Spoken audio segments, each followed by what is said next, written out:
Wait, whose volume does that control?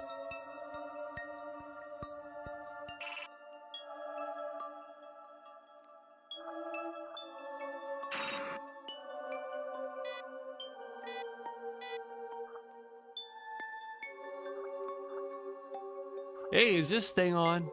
Can you hear me all right? Yeah, all good. All right, we're going to start the commentary track now. Wait, are you deleting? It took a long time to record that, didn't it? All right, let's take it again from the top. Always better the second time around anyway, right? Oh, though I may recycle some of my old jokes, hope you don't mind.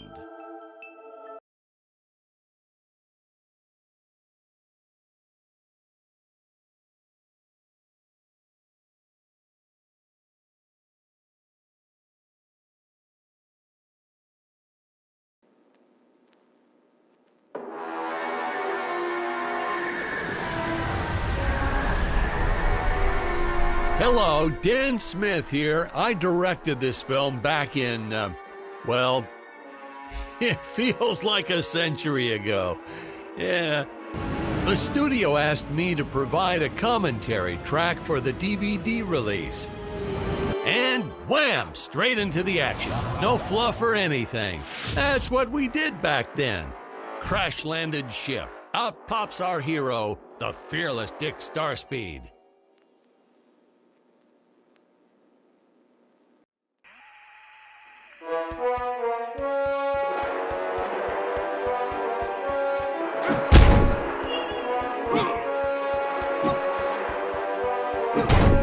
The ship's velocity reactor is damaged.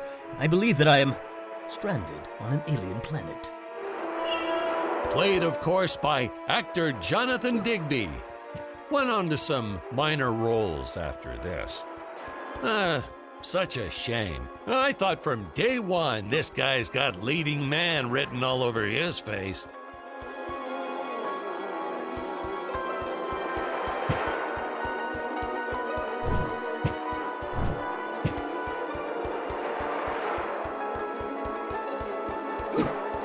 I'm often asked why Dick breaks these boxes. He actually ad-libbed it. I told Jonathan, always keep things exciting.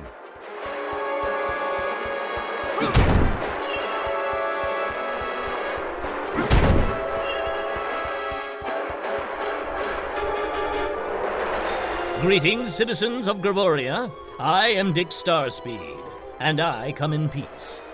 Probably shouldn't have had Dick draw his weapon when he was talking about peace. Well, maybe one day we'll go back and CG it into a sandwich or something instead. Ha! Just kidding. And this is what people pay to see. A no-name middle-aged B-list actor duking it out with stuntmen in costumes. Such stunning choreography. Now the extras in those robot suits really knew how to take a punch. Oh, literally. I told Jonathan not to hold back. Give it all to him. Kick him in the nuts and bolts. And I know what you're thinking, but don't worry. We handled it responsibly. We made them all sign waivers not to sue for injuries.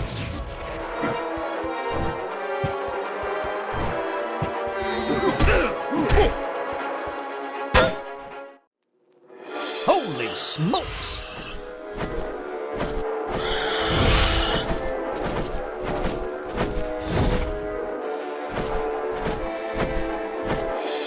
If I land squarely on that grain silo, I should survive this fall unscathed. Well, I shouldn't say this now, but you could actually see the strings if you squinted hard enough. A screenwriting trick from back in the old days. You put a grain silo or some haystacks down and it solves all your gravity-related problems.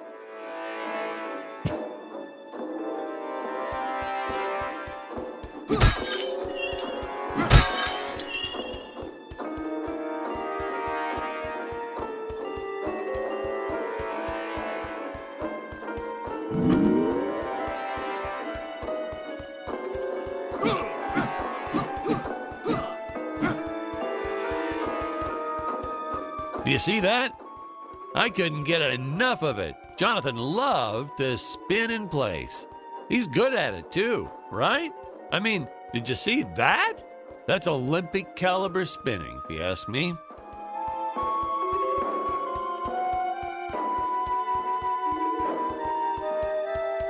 We were choosing between two actors, but in the final round of auditions, Jonathan did his signature spinning in place, and that made our decision It appears a whole some of my lot equipment easier. was lost when my ship was shot down. But what luck! This high-tech scanner reports that my ray gun is nearby.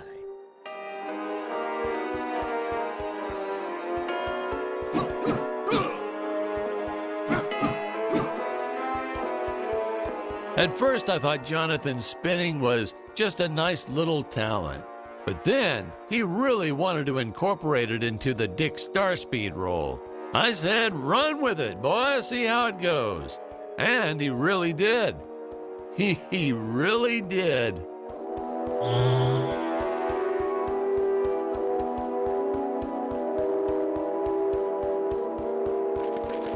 Oh, the dinosaurs.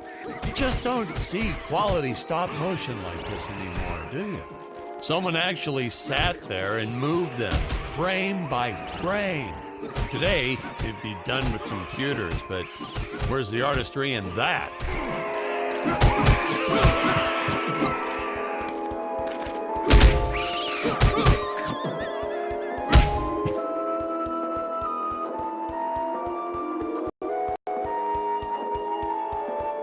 Oh, if the trees here look a little plastic, well, it's because they are.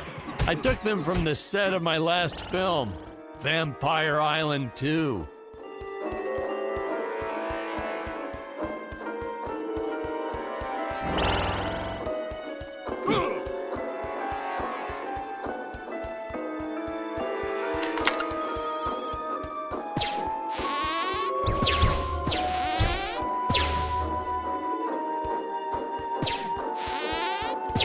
Our fair share of nasty letters from scientists complaining about our portrayal of the dinosaurs. Was news to me. Apparently, these stegosauruses weren't meat eaters. Must have preferred shellfish or something. Blah, how do they know? That's what I said.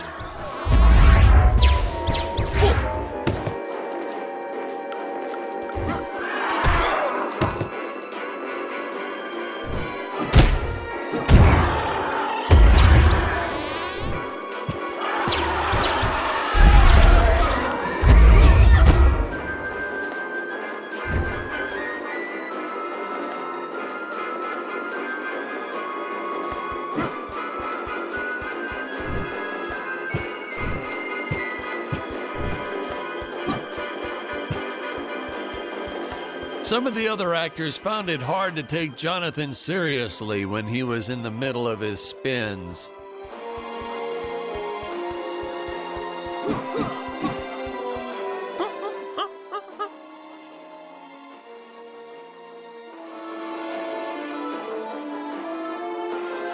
As usual, the local population is defenseless. That's where our hero steps in and saves the day.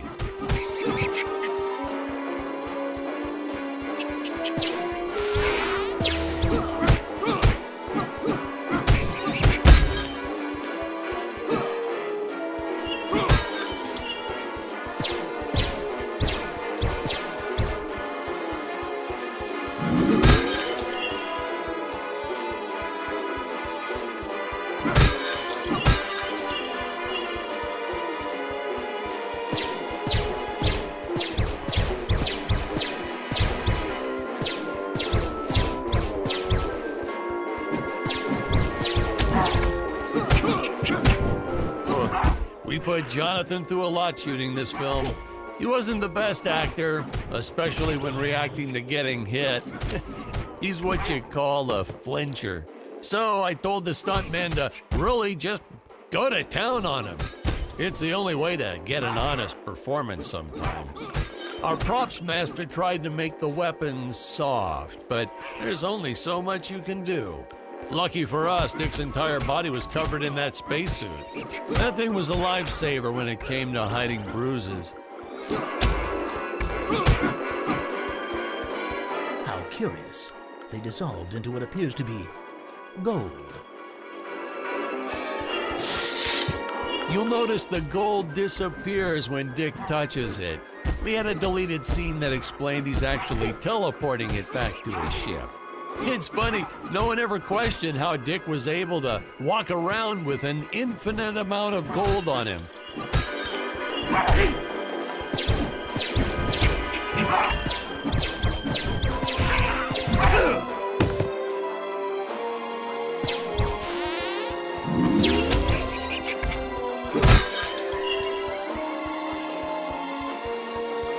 We had to redo these shots.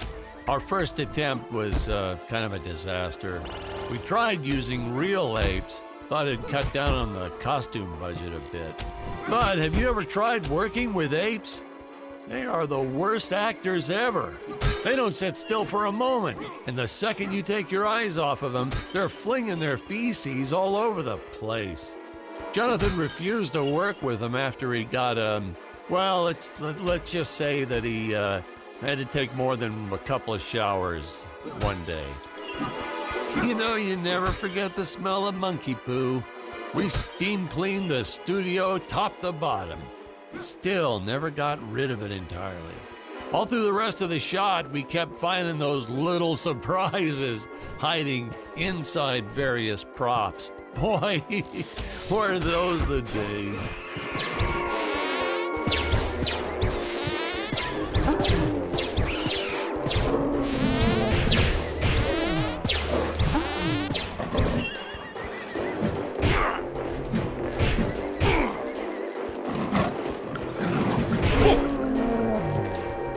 Tony and Carl used to place bets on how many times Jonathan could spin without throwing up. Those two. Carl used to bet Jonathan would throw up, but he never won. It was impressive.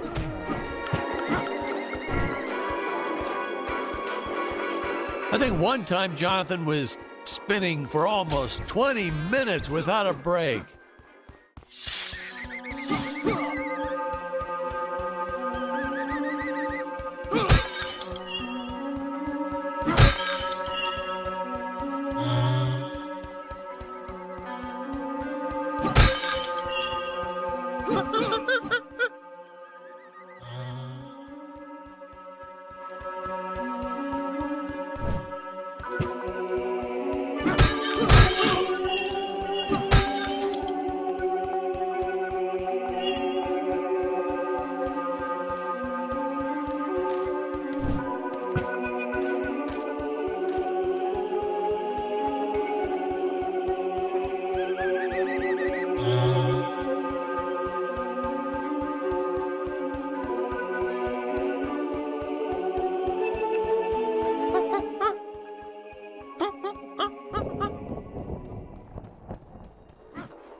Some really top-notch stop-motion effects, huh? Unfortunately, we skimped on the Dick Starspeed puppet a little. The Earthman is not for you to eat, fiend! Well, this was groundbreaking. We had the woman rescuing the man for once. We were really ahead of our time with this scene, but then again, I've always been rather progressive. The studio exec didn't seem to get why it was such a big deal, though. Sorry, we don't see this as anything unusual. Ha! Of course! It's unusual! A woman would never say. It just doesn't happen. Not in the movies, not in real life. Thank you for saving me, strange woman. What is your name? I am the magnificent Scarlet Nova. Do not question my motives. Just be happy that you are still alive. I must speak with my father at once. I shall teleport to his chambers.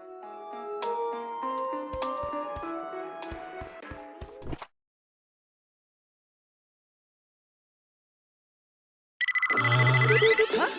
Where is this place? This is not my father's chambers. You have disobeyed me for the final time, Scarlet. Enjoy an eternity in the Tower of Eternal Solitude for all eternity! The old fool did not notice I am wearing my jetpack.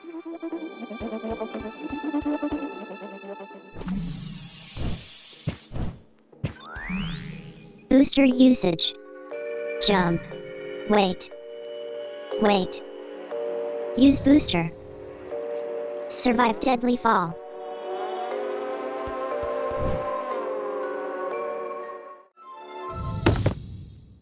Hey, now what's going on? This isn't the right cut.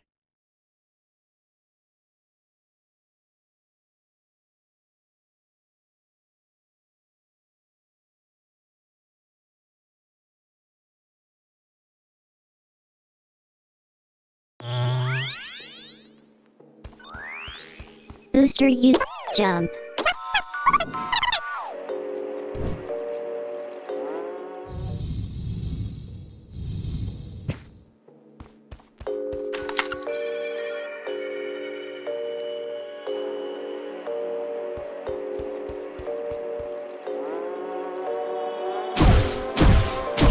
Scarlet didn't quite realize she needed to shoot those energy orbs down below. Keep in mind, Stacy was doing this on a soundstage, okay?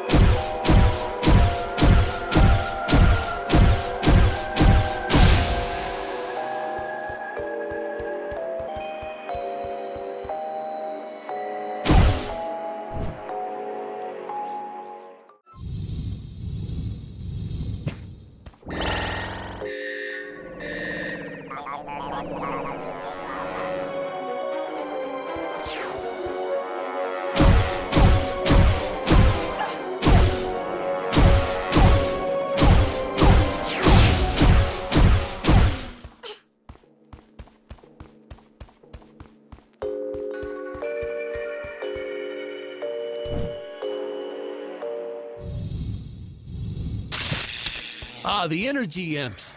Such a neat effect. We had to paint each movement frame by frame and superimpose it into live footage. We were pulling all-nighters for weeks.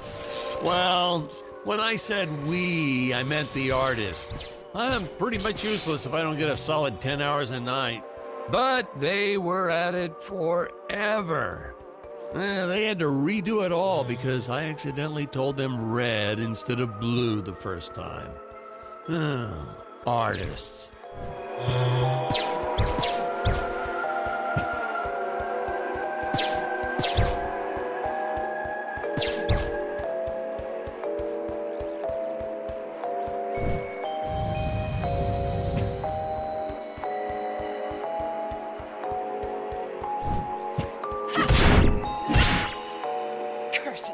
My father revoked my access to the teleport terminals.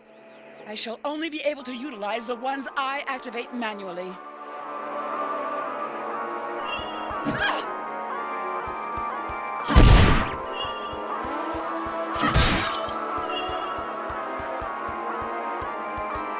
The spinning never felt quite as athletic as when Dick did it. I hope we have another scene coming up with him. I just can't get enough of Dick spinning.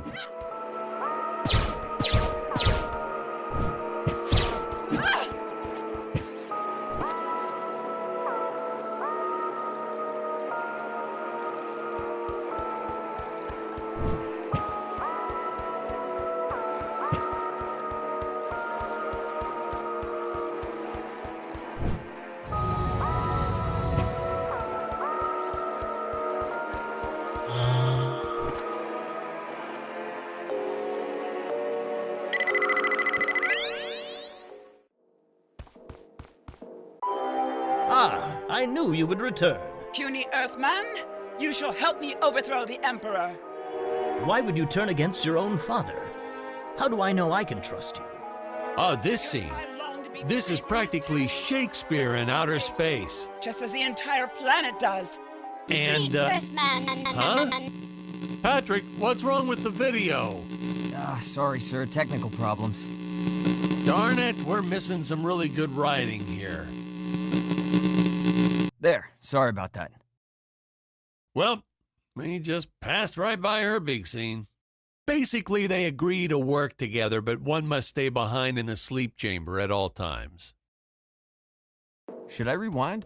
Never mind, I'll continue from here.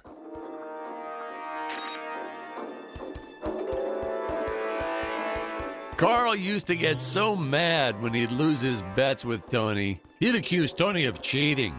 It was tense for a few days. I feel bad for Carl, of course. The man had a wife and kids, and he didn't have much disposable income. But every time Jonathan would start one of his spinning fits, you'd hear Carl and Tony yelling, "Double or nothing! Double or nothing!" It ruined a couple of our shots, actually. Right from the start, our budget was a little tight, even by standards back then. To make do, Tony shot a couple scenes in black and white. Originally, he intended to use it for flashbacks. But then I had to break it to him. Our film doesn't have flashbacks. We almost made it a silent film just to cut costs.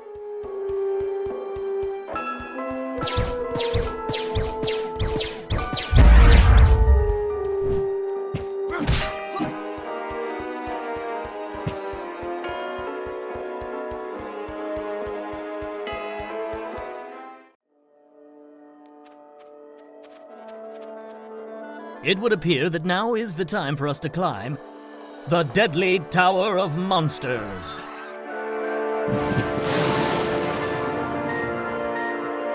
Good screenwriting 101.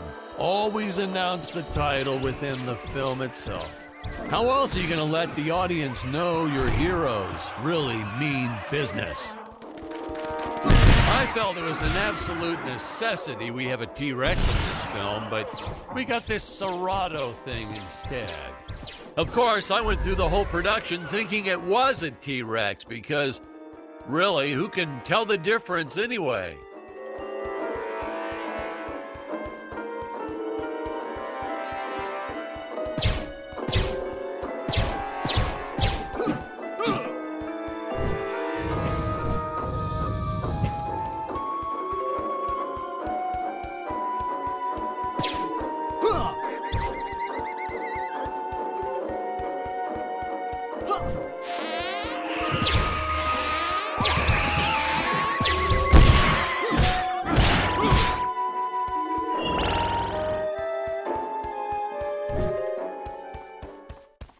Now, that weapon, it's just an electric shaver, but you know, I bet you'd never guess it was, would you? They look so futuristic.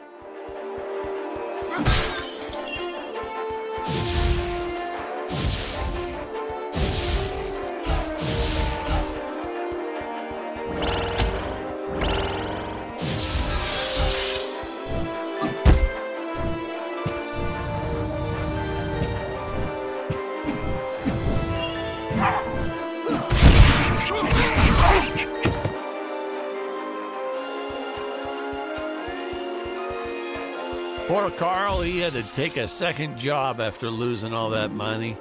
He eventually started going to the racetrack on weekends. Jonathan had no clue the two were betting on him, which is a good thing. He would have never forgiven himself.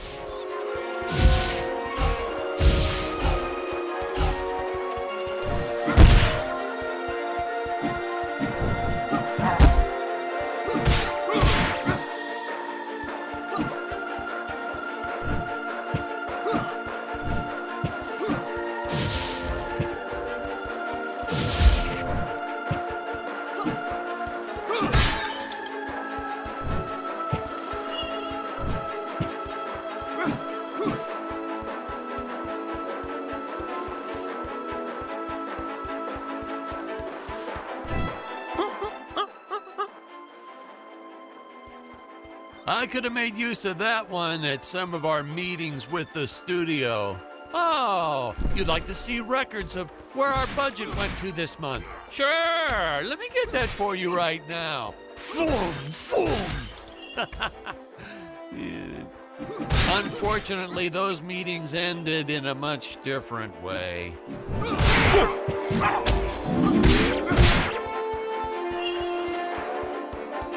I know a taxidermist who helped us out with these bat creatures for real cheap. And he's not good. He's kind of sloppy if you want to know the truth. But that's the best part. A sloppy bat looks scarier. Oh, but you gotta sew up that sphincter. Just trust me on that one.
The squids.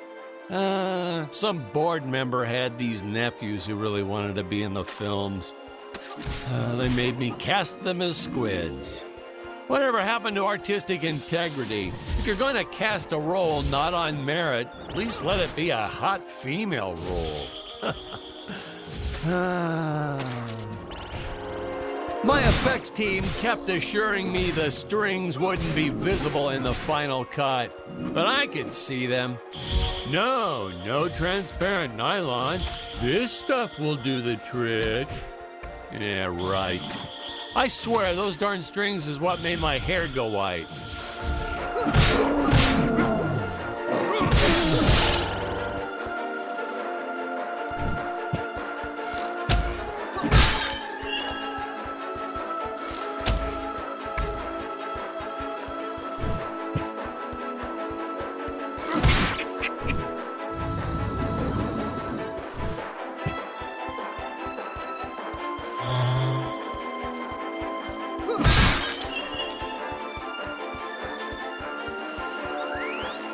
Air teleport usage. Jump. While in the air, use teleport. Quickly return to upper floor.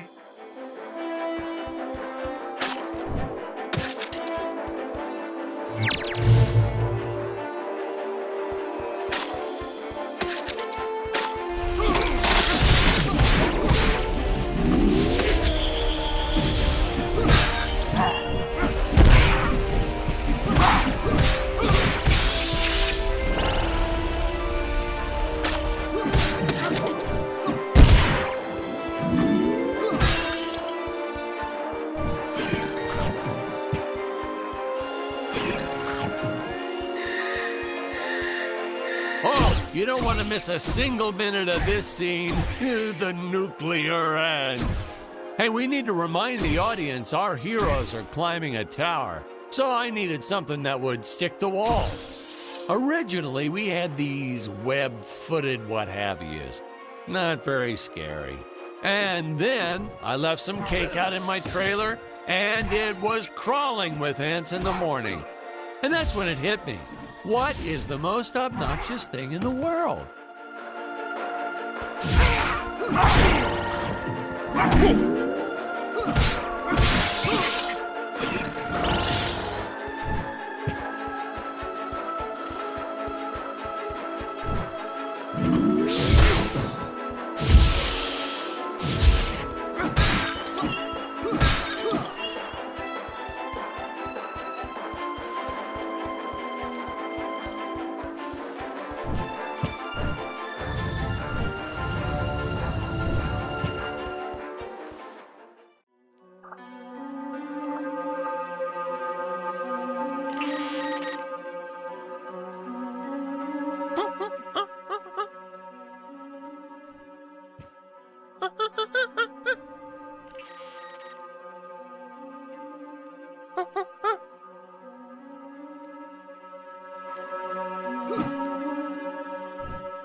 Nice audio booth you have here. What is this, leather? Oh, it feels like leather.